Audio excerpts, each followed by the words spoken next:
Osterberger here with BIC Magazine. I've got Congressman Randy Weber with us. He's with Texas District 14. Mr. Randy, how you been? I'm doing fine, Jeremy. Glad to be back. You're always a big proponent of this event. This is the Gulf Coast Industry Forum, and we always appreciate you participating. Well, this is a great event for us to be able to meet with industry leaders, people that have been down here in the ringer, as I say, with Hurricane Harvey and everything else, and to get feedback and see what's going on and to be a resource for y'all and y'all for us. Exactly. So let's get into it a little bit. I want a little congressional update on what's going on as it relates to the refining and petrochemical industry. Well, lots of good things. We heard from Rich Wells from Dow, all their plans, and I don't know if you know this, but my district starts at Louisiana, that other foreign country, and comes down the Texas Gulf Coast. We've got Jefferson County, Galveston County, southern half of Brazoria County. I guess it's 150 miles from stem to stern there. Lots of petrochemical, lots of refining, lots of industry.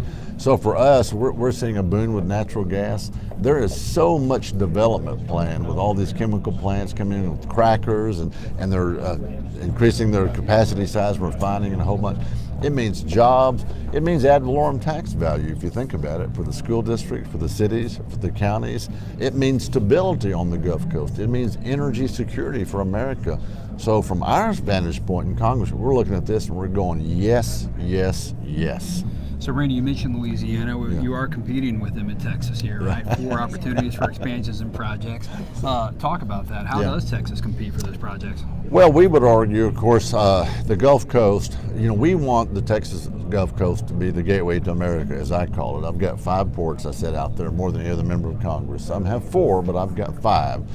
And so we want all of that trade to come through here. Yes, Louisiana. And by the way, the Sabine Neches waterway over on the east side there is the 2nd largest waterway in the Gulf of Mexico, second only to the Mississippi River. A lot of people don't know that. And it's got the most developable land. If you know anything about Motiva plant over there, is the largest refinery in the United States, as I understand it.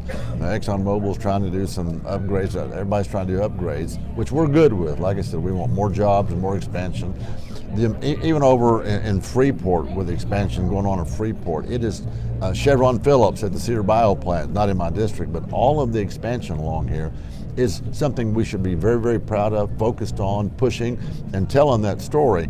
Louisiana's great country, great state, Cajun country over there, and they did a good job in Hurricane Harvey, the Cajun Navy. They did so much, Jeremy, that I coined a new phrase. We called it Cajunneering.